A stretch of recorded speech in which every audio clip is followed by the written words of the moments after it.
Check this out. I'm looking hideous in the crib right now, macking in the broke uncle's crib.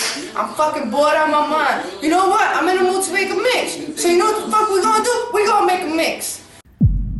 We mature with damage, not with years.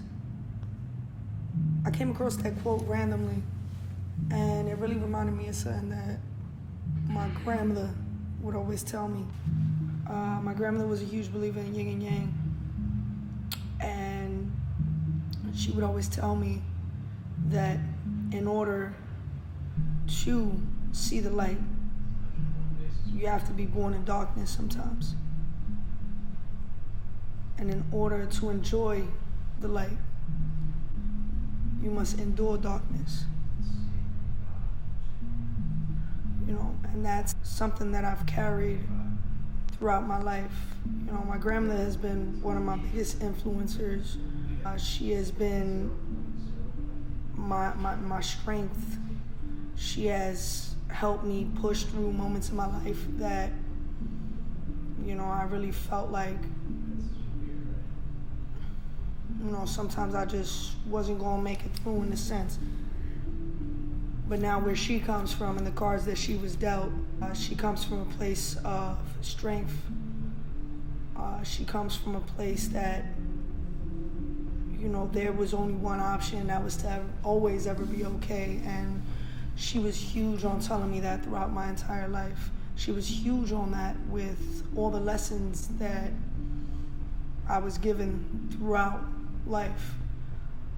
And she always told me, there's only ever one option, and that's always to be okay. And whenever you are given the opportunity to deal with that, you take it in, and you deal with it then. Now, growing up like that, not really knowing how to deal with the emotional factor of things, because what I come from, everyone has always been stripped away from that. Because there was only ever one option, that solution, by any means. Let's bring this back a little bit. I want to start from one of the biggest turning points in my life, when I was 9. I would honestly say that's where the reality of my life started. I was born and raised in the Bronx. I grew up in the streets of the Bronx. I come from the real streets of the Bronx, not the fabrication of what people paint. You know, I do come from a family of love and morals. Now, as far as the structure portion of things, we were only ever taught how to survive and how to figure out a way. And it comes down to one thing and one thing only. We gotta figure it out for ourselves. When I was 9 years old, I would say it was a huge transition in my life, because even though the cards that I were dealt with the mistakes of my mother, in a weird way, it had its own nurture and stability. And becoming an adult and committing as many mistakes as I have, just like any other human being, it helped me understand my mom a lot more. And it helped me understand that, you know, we all humans. And it kept me in tune with the humane factor of all of us, that we all go through things. When it came down to my mom when I was 9, she left. She was having prior problems before that with substances, I'm gonna say. She also, you know, my mom has real mental issues. And in the world that we live in, it's sad to say, they look at people with actual mental issues and they just want them to be normal.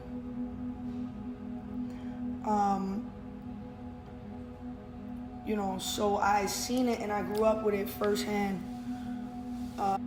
My grandmother was actually the one that took me in from there. Growing up with my grandmother was very different. A lot of people would have thought with a lot of the things that I went through that, you know, besides the nurturement of I love you, everything's gonna be okay.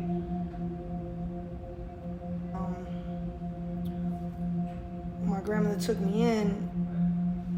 She was very adamant about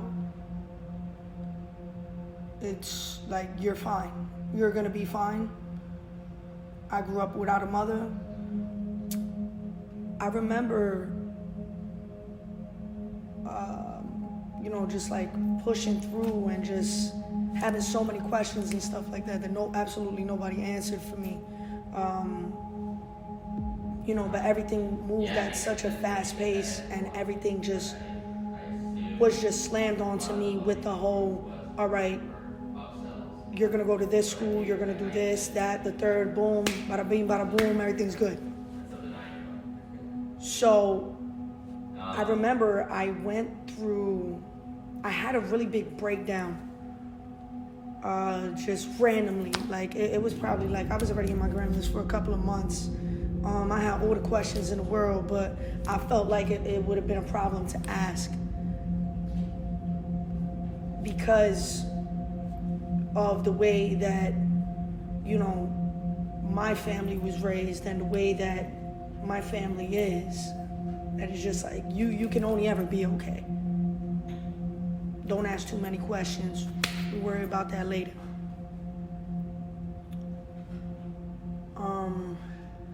I had this really big breakdown, and I just literally, like, I collapsed in the kitchen, and you know, I looked at my grandmother, and I was just like, I was just like confused. I couldn't even say anything, and I was just like, I looked at her and I said, I don't get it. And she looked at me straight in my eyes, and she said, you get up. She said, you get up, and you get up now. And I was just like, I looked at her, and I was just like rocking back and forth, and I'm like, I can't. She's like, no, you get up. And she got in my face, and I remember she pointed at me and she looked me eye to eye, and she told me, she said, the only other option is to be okay. And I'm gonna keep repeating that because it does sound like a little cliche, but I feel like a lot of people aren't perceiving that the right way. And she said, they can strip you of everything. You could be stripped of everything on this planet. But you do not allow the world to take this. Because once you allow the world to take that, you might as well dig your grave and lay in it. Because you'll have nothing.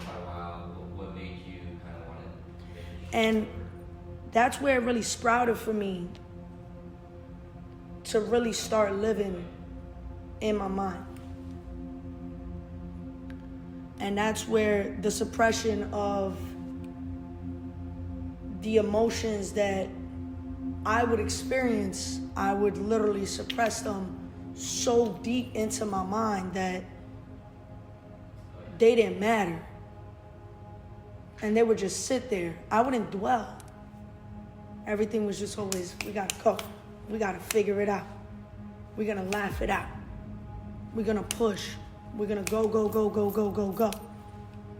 And we're gonna pave a way. And you're gonna figure it out. And it's always been that. And, you know, I always thought that that was the best way to fight through life. Because the world that we live in, come on now, let's be real. Who really cares? you know? And I'm not saying that from a standpoint of like hate or anger or anything. I'm not saying it from that standpoint. I'm just saying the only option is solution with the cards that I was dealt. You know? And I looked at her and and she said, you stop crying. I remember she didn't hug me, nothing. But she said, you stop crying. She said, you're good. It's always gonna be good because you will make it good.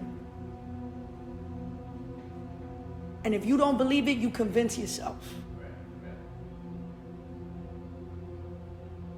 And going through life like that up until the present day and making a lot of the decisions that I made, you know, it was really me denying to myself the opportunity to feel, not dwell, because those are two different things, and that's what the world tends to get confused with. It's okay for us to feel. It's okay to not be okay. But I went through my entire life not really believing that, but trying to convince myself of it. So it became such a debate and such a fight with me and my inner being. Yin and yang. Right? But now there's a glue in the middle.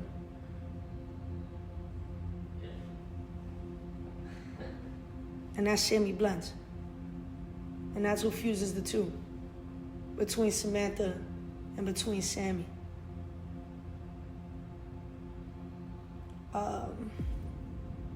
You know, even at a young age and stuff like that, I started running around in the street. Again, I come from poverty. I had to figure it out. That's awesome. You know, when you go to the adult in your life, you know, and you don't have financial freedom to get things that you need to get by. You know, it kind of puts you in a mindset, especially with where I grew up at, on the streets of the Bronx. Well, good to hear, and I appreciate the time. I grew up around crackheads and drug dealers, and you understand all this stuff that they speak about in music and hip hop and the whole nine, and the things that it's so sad to say, the things that people wish that they came from. Background is I interviewed before I ended up prayer. I grew up around all of that. And it just one of the things that I lost count of how many people I seen get shot in front of me. I've attended more funerals than graduations in my lifetime. That's right, because I knew at some point I think I would love to work with them. You know, growing up in this environment I've had a couple more conversations here. and growing up the way that I did when it came down to, okay, we're gonna give you love and morals, but you gotta figure it out. To a certain extent, don't get it twisted. I don't come from this rundown family and none of that. We got each other's back. So, run around in the street as a kid from a young age, I didn't know right from wrong. But I convinced myself that sometimes good people do bad things for the right reasons. As long as your reasons have a purpose, you see that through,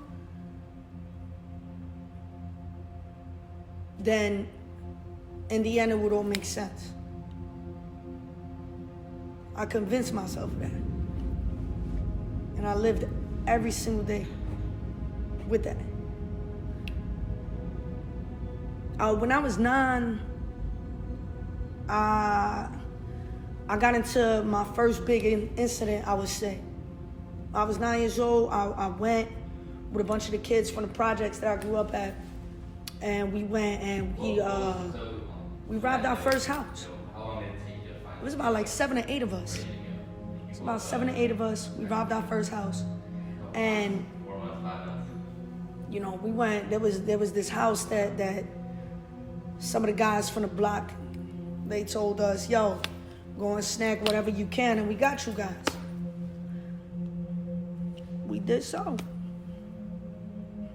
Throw a bunch of kids that have no structure and tell them, "Hey, we gonna give you something." All right, cool. What we gotta do? Went in, did what we did, the obvious. There was nobody in the house and nothing like that. Nobody got hurt. This would never come back around. Like me in the ass. I was a kid.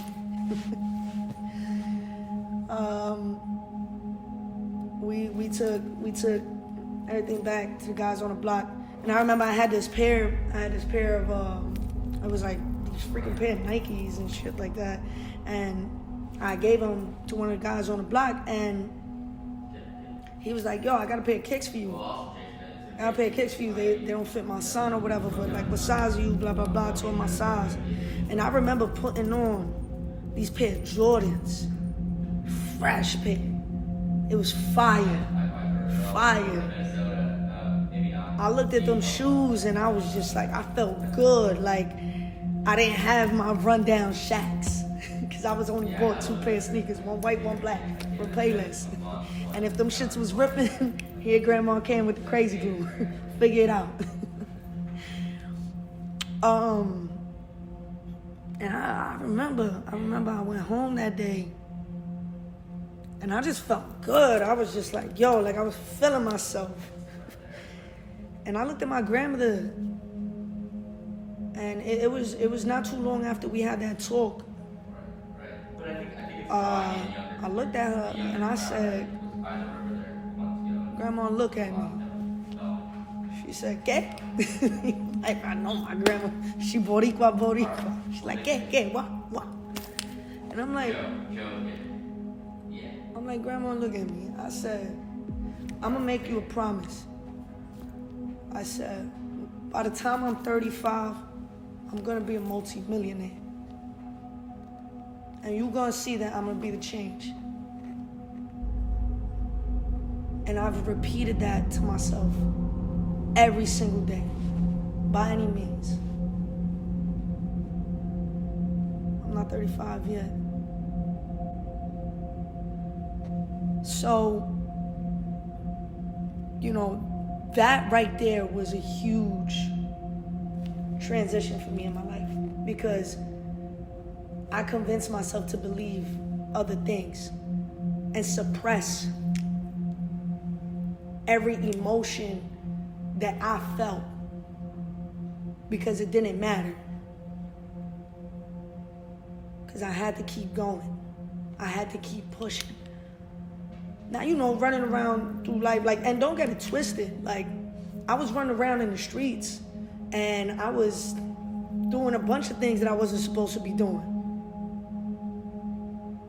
But I would still make it to class. I would still go to school. I was still bringing home straight A's. Because at the end of the day, it's all balance.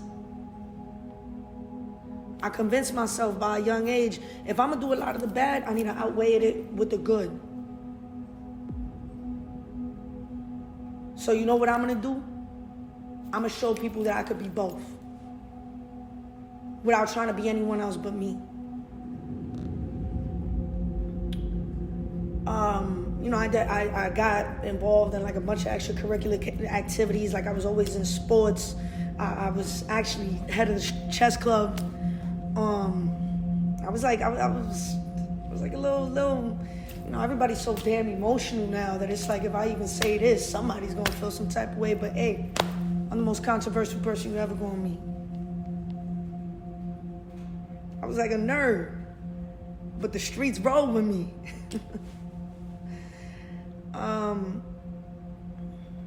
You know, literally, I'll be coming out of freaking basketball practice in the chess club, and I was going to run with with a lot of the guys on the block. Right after. Still make it home by 9, because that was my cutoff time. If I was not home by 9, Grandma was on the block with the Rolos looking for me up and down those projects. Ain't nothing more embarrassing than that. She had the Coogee one too, with all the colors and the pink Rolos. You already know, Puerto Rican woman's favorite, right? You know, moving forward, when I was 15, that's around the time that my mother came back around. She started trying to communicate with me a little more, you know, and don't get it twisted, like, I don't hold no grudges. This isn't something that is just like embedded in me that I'm like, why me or anything of the sort. Like, I feel like as long as you got love around, everything else will outweigh itself. It's not really about the classification of what love was around. Like, there's no levels to love. And I learned that later in life. At 15, you know, she started coming back around, and it was very weird because I didn't really know how to feel. I wasn't upset. I wasn't sad. I wasn't happy. I was just very, okay. Like, that's what we do. We talk, we don't. Like, and this is probably, like, you know, gonna be the craziest thing that's about to come out my mouth. But whoever is supposed to hear this, like, I'm not bashing my mother, none of that neither. But I remember my mom telling me that she loved me after we went such a long period without talking. And of course I said it back, but I didn't feel it. Not that I felt that she didn't love me, because I know my mother loves me. Don't get it twisted. But I didn't personally feel it.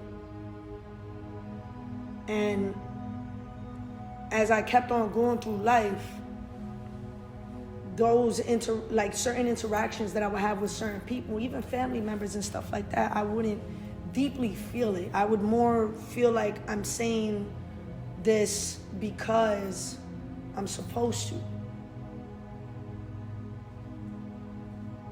And I wasn't angry at nobody. I don't hate anybody.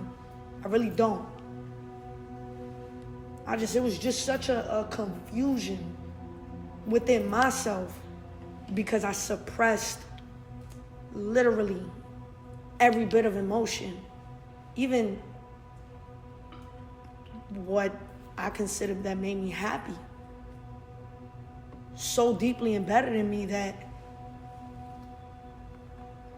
it's like I just learned how to be what fit the room. So I know how to blend in very well. And you know, with that comes bits and pieces of yourself that obviously, you know, you can't just put out because it doesn't fit the room the right way. So you gotta be a very calculated person and extremely analytical about those that are around to maneuver and move like that. But this is how I was raised. Because I feel like most of the people in my family maneuver like that. You know, I do have a lot of people in my family with mental issues. Like, and I'm gonna sound like an asshole right now, but real mental issues. Not clinically, like stereotype mental issues, not like shit that's resolvable mental issues. And I'm not even gonna get too deep into that. So whoever feels away with the way that I just painted that picture, hey, get in line with everybody else. You know, jumping back into it, so my mom, she had got this job, like, you know, like she was doing a little better and stuff like that. She was living in Florida at the time, we found out. Because I didn't know where the hell she was at for a period of time, for a pretty extensive time. So she was in Florida and she had this job. And, you know, my mom used to be a working woman, like, earlier in my life, like when I was young. She started going really bad downhill around the time when I was 6. That's about the same time, too, that I didn't have any more interaction with my father. And I'm just gonna lay this out really quick. My father, he was deported literally right before I was born.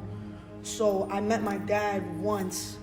We did speak about once in a blue till the age of 6, and then it kind of, like, we lost contact down the road in life, and I'll touch base on that later. Down the road, that's a longer story. I found out why, but cool. You know, she had finally got this job and she got her income tax, and she asked me, she said, "Hey, what do you want?" And at the time, I was actually in the dance world. Like, I'm talking about, like, not like just just dancing at the party, no, like I was dancing, like pop locking, I was learning break dancing, like I was actually doing competitions and stuff like that. I mean, like community competitions and stuff though. So I told her, I was like, I had just endured like these little house parties that was going on in the Bronx, and I'm like, yo, this is fire. And I'm like, I had such an ear for music because I was in the dance world for so long. So, you know, my LimeWire was ridiculous. You know how many times my computer crashed? Yo, any 90s babies, you know exactly what I'm talking about. So I said, I want a laptop. Boom.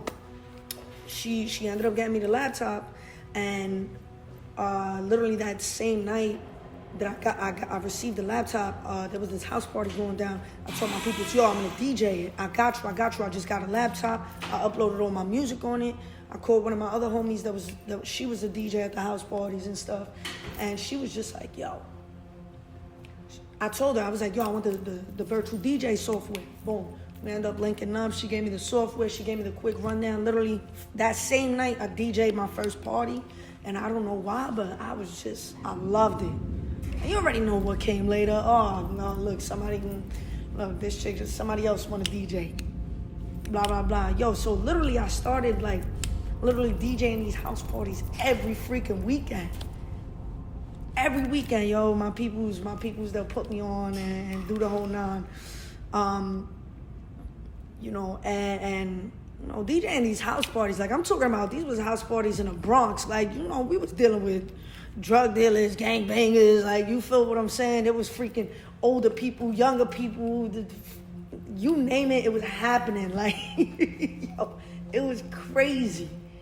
Like, dumb parties was 90% better than any club I've DJ'd as an adult. Like, it used to be crazy. You know, and I started my grind. And my grandma, and you know, I told my grandma, I was like, Grandma, like, I really love this. Like, I'm feeling it, like, this is like what I want to do. My grandma always told me 2 things. She said, as long as you respect these 2 things, me and you is good. You are to bring me your diplomas, and do not bring the police to my front door. Other than that, you good. I said, for real? She said, yeah, you good. So literally by the time I was like 16 going into 17, I was already DJing like these small underground bars all around the Bronx and stuff like that. And you know, like I would freaking walk into these places. A lot of the time I wouldn't even get paid. I would hop the train to actually go over there. And you feel me? I'm like, nah, like this is what I want to do. And I'll go and DJ for 9-10 hours for free. This was before I started actually learning turntablism and stuff like that. Moving on now, you know, I was still in high school at the time. And then I started finally getting like little lounges and stuff. And the way that I even went about that was my hunger for what I loved was so deep that literally I would walk around with my laptop. I would hop the train, hop the bus, walk 100 blocks if I had to, and go to a strip of clubs and go inside of in and out of every single club and walk in and ask for either a manager or the owner. And as soon as they would come out, first thing I would say is, listen, I know you probably get this a lot. I'm a DJ. I can sit here and tell you how good I am, but how about I DJ an entire party for free for you? And I promise you're gonna call me back every single time. And I promise you I'm gonna become your favorite DJ. And, obviously I'll get kicked out the door a lot of the time. Oh yeah, we're gonna call you, blah, blah, blah. But there was a couple of spots that actually did give me the opportunity. But I never allowed that to turn me away and just give up. Because for the first time in my life, it was something that sparked inside of me that I finally felt like I felt again. And at that time in my life, I felt so like I felt like a carcass. And it was just like the days were just going. But this, I loved this. I loved it because I knew that there's somebody out there that feels exactly how I feel, nothing. And they can get inspired and see that in due time, as long as you allow your intuition to steer you and find its way and give yourself that space, you'll find what makes you feel. So thriving and chasing and hopping trains and jumping out of I used to be in such dangerous situations, in the most dangerous parties you can imagine. Shootouts happening, police is coming down, SWAT kicking in doors. Like, I have so many stories, like jumping out of freaking windows, my DJ equipment going down fire skates, getting arrested and just getting my equipment taken away and them auctioning it off. Like, it's so much. And, I'll continue sharing those stories throughout my career. But finding that feeling, it gave me a new transition in my life. And I left home at a young age. I moved out of my grandmother's house when I was 18, literally fresh after high school. I was already making my own money. I was working nonstop. I was always a workaholic. And that's the thing. I can honestly sit here and say, I've never had a point in my life that it was very stagnated as to, oh my God, what am I gonna do? No, it was always, I gotta figure this out. I'm not gonna sit here and just wait for anything to land on my lap. You gotta go out, you gotta get it. And I knew that from a very young age, based over the cards that I was dealt. But I thank God for that every day. Because I wouldn't be as knowledgeable as I am, and I wouldn't have came across the people that I have within my life's journey to help me grow into who I am today, even all of my other mistakes. So when I was 18, one of my good friends, he had got this duplex apartment. He told me, he was like, yo, Sam, I got this extra room, blah, blah, blah. And I told him, I said, word, okay, cool. I'm supposed to be starting college soon or whatever. I made it to college. That was a big pillar in my lifetime too. I just wish that I was a little more knowledgeable, and I'll touch base back on that too, because I have something else I'm working on, especially for the youth, on educating them on how to go about getting into a college. Where I'm from, we're not educated on that very well. I'm like, yeah, yo, let's do it. I packed 2 brown boxes. Literally, legit, I put so much random stuff in there. It didn't even make sense. I don't even think I packed more than 6 pair of drawers. And I went to the living room, and I said, Grandma, I said, sit down, let's have a talk. She said, okay, what's up? I said, Grandma, I think it's time. I'm gonna start my life. She said, ¿Qué? She said, Mommy, you alive? What are you talking about?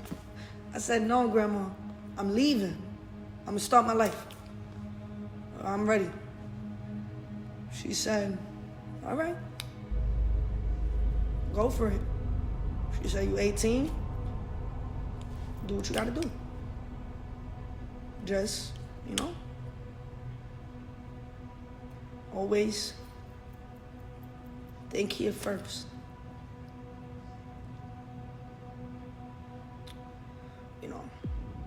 There's gonna be moments in time throughout my career, for anyone that actually follows my career and stuff like that, I'm gonna crack open and speak about much deeper moments. There's a lot of things that I've done within my life that, of course, I'm not proud of. Just like a lot of people, I feel like we all do things that we're not really proud of. But there was a lot of things that, of course, I knew better. But being able to suppress those feelings and be hollow while making certain decisions, and what I believe was to get to my purpose, to get the tools that I needed, those are stories for other times. We'll get to them. After I moved out and stuff like that, I was really like on my own. It wasn't, I never had the privilege of calling, maybe a parent or a family member, like, hey, literally all my bills need to get paid. I need help. No. Like, don't get it wrong. Don't get it twisted. Like, if it was ever like an emergency, like that we had to, then us as a family, we stick together, and then we open up a family pot and everybody throws in a little bit, and we try to help each other out to the best of our abilities. But we don't come from those luxuries at all. Not even slightly. At this time of my life, I was, and like, don't get it twisted, my entire life I've dated women. I'm a young adult. At this time, my relationships were a little more serious than what it would be as fucking young love and shit. And the type of people that I chose to date was people that I felt like that were relatable to me. But the difference is that I was more so into a woman that they were in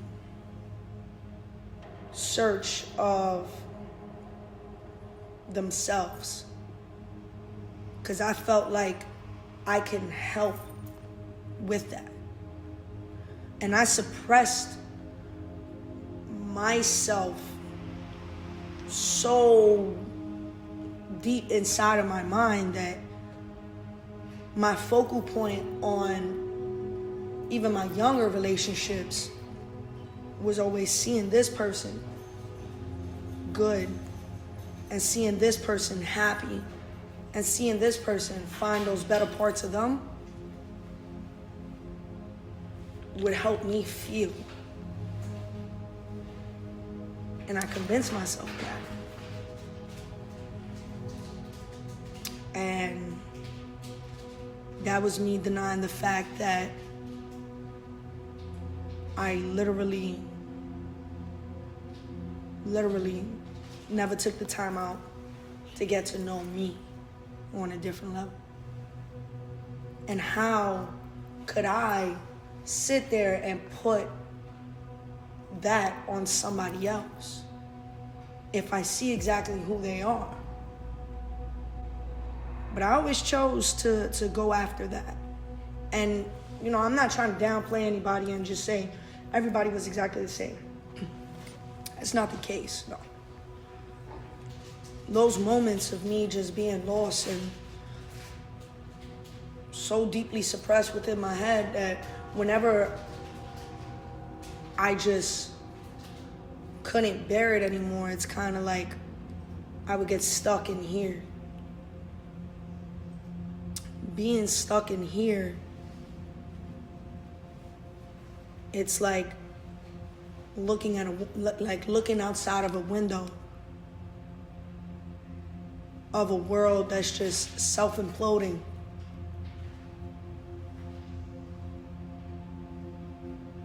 And all I want to do is just hide.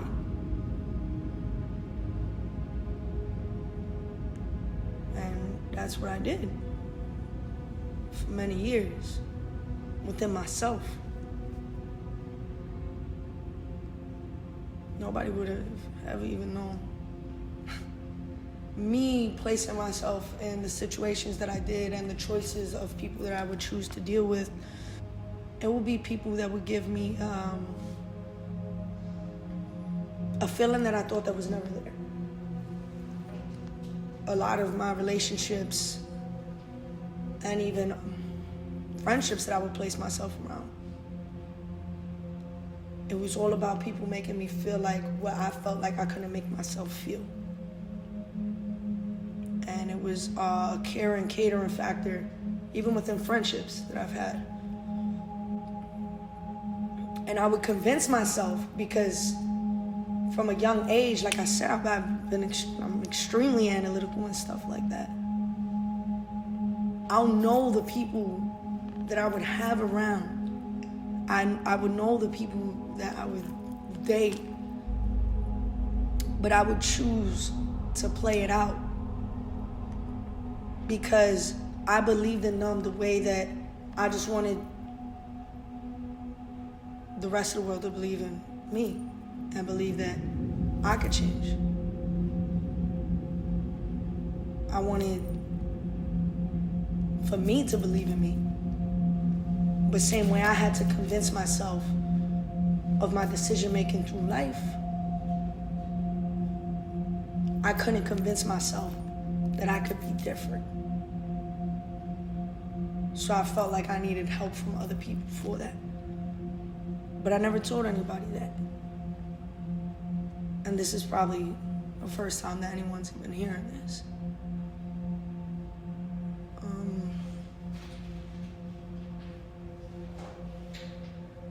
You know, and you know, maybe this could actually help somebody. You know, a lot of my decision making, I knew what was right from wrong.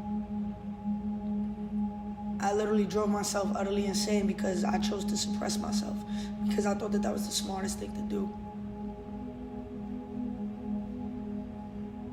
Nah, a lot comes with that. And being forced into a situation to where, for the first time in my life, I couldn't just get up and go and be in full control of my situation, whether it be good or bad, having no control over it, and having to be sat down and stripped away from the world, I would say I learned a lot. It was the scariest situation in my life because sitting in that room and not knowing what was going to happen next, it gave me what I've felt my entire life. And being able to sit there and go back in here, it took me back to a place that I never left at its time.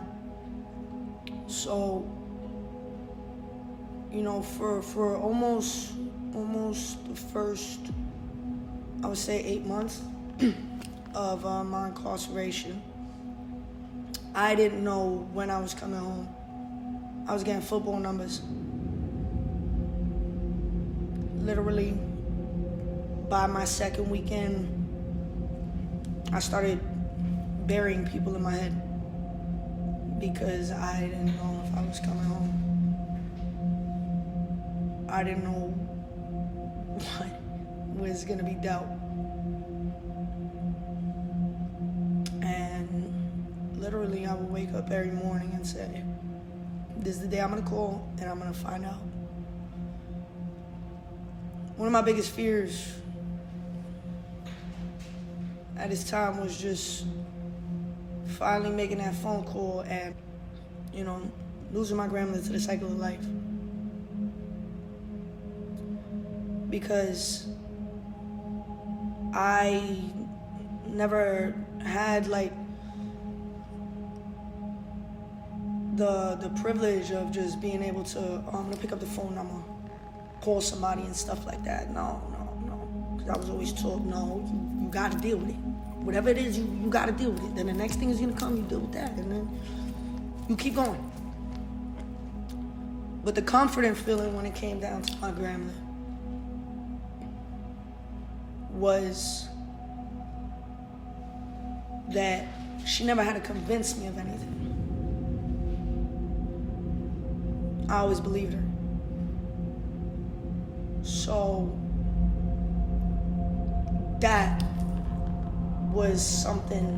that's something that, you know, I still carry.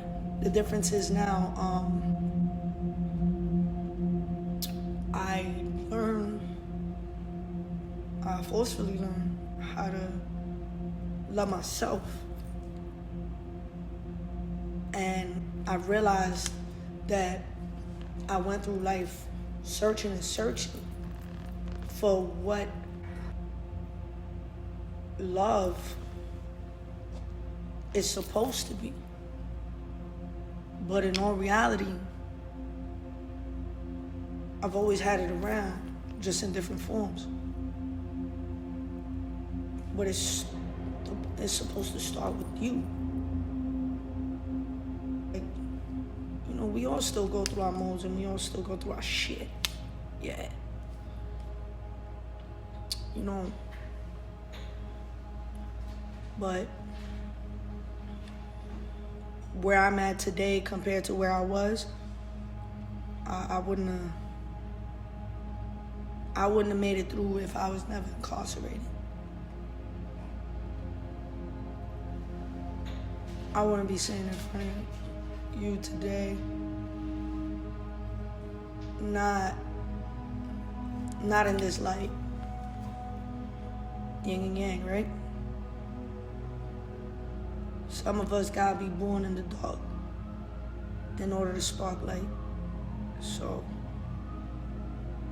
you know, I would say this is the beginning. It's been a hell of a ride and a lot more to go. I appreciate the energies I keep around now, because when I see what I'm not supposed to be around, I will not.